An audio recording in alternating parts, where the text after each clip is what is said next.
Hormuz കടലിടുക്കിനുമേലുള്ള പൂർണ്ണ നിയന്ത്രണം Iran ഏറ്റെടുത്തിരിക്കുന്നു. Hormuz കടലിടുക്കിലെ കപ്പൽ ഗതാഗതം ഇനി പൂർണ്ണമായും നിയന്ത്രിക്കുക ഇറാൻ പുതുതായി രൂപീകരിച്ച പേർഷ്യൻ ഗൾഫ് സ്ട്രൈറ്റ് അതോറിറ്റി ആയിരിക്കും. ഇനി മുതൽ ഈ പാതയിലൂടെ സഞ്ചരിക്കുന്ന എല്ലാ കപ്പലുകളും നിർബന്ധമായും മുൻകൂട്ടി അനുമതി വാങ്ങുകയും നിശ്ചിത ടോൾ തുക അടയ്ക്കുകയും വേണമെന്നാണ് ഇറാൻ പറയുന്നത്. വാഷിംഗ്ടന്റെ ഉപരോധങ്ങളെ മറികടക്കാനും ഹോർമൂസിന്റെ നിയന്ത്രണം കൈക്കലാക്കാനുമുള്ള ടെഹ്റാന്റെ ഈ നീക്കം അമേരിക്കയെ അക്ഷരാർത്ഥത്തിൽ ഞെട്ടിച്ചിരിക്കുകയാണ്. ഇറാന്റെ പുതിയ നിയമം അനുസരിച്ച് ഷിപ്പ് ഇൻഫർമേഷൻ ഡിക്ലറേഷൻ എന്ന വിശദമായ ഫോം പൂരിപ്പിച്ച് ഇമെയിൽ ചെയ്യേണ്ടതുണ്ട്. കപ്പലിന്റെ ഉടമസ്ഥാവകാശം, ഇൻഷുറൻസ് രേഖകൾ, ജീവനക്കാരുടെ വിവരം, യാത്രയുടെ ഉദ്ദേശം, റൂട്ട് എന്നിങ്ങനെ 40ഓളം ചോദ്യങ്ങൾക്കാണ് ഉത്തരം നൽകേണ്ടത്. തെറ്റായ വിവരങ്ങൾ നൽകുന്നവർ കർശന നിയമ നടപടി നേരിടേണ്ടി വരുമെന്നാണ് ഇറാൻ ഇപ്പോൾ പറയുന്നത്. അമേരിക്കൻ ഉപരോധങ്ങളുമായി സഹകരിക്കുന്നവർക്കും ഇസ്രായേൽ അനുകൂല കപ്പലുകൾക്കും ഈ പാതയിലൂടെ പോകാൻ അനുമതി ഉണ്ടാവില്ല.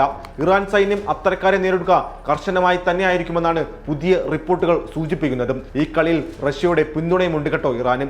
ഇതിലൂടെ പിരിക്കുന്ന വരുമാനം ഒമാനുമായി പങ്കുവയ്ക്കാനുള്ള പദ്ധതിയും ഇറാന് നിലവിലുണ്ട്.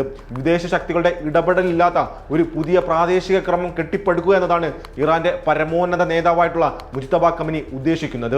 ഇറാന്റെ ഈ ഏകപക്ഷീയ നീക്കത്തിനെതിരെ ഐക്യരാഷ്ട്രസഭയിൽ പ്രമേയം കൊണ്ടുവരാൻ അമേരിക്കയും ബഹ്റൈനും ശ്രമിക്കുന്നുണ്ടെങ്കിലും റഷ്യയുടെ വീറ്റോ അധികാരം അതിനു തടസ്സമാകുമെന്നാണ് രാഷ്ട്രീയ നിരീക്ഷകർ വിലയിരുത്തുന്നത്.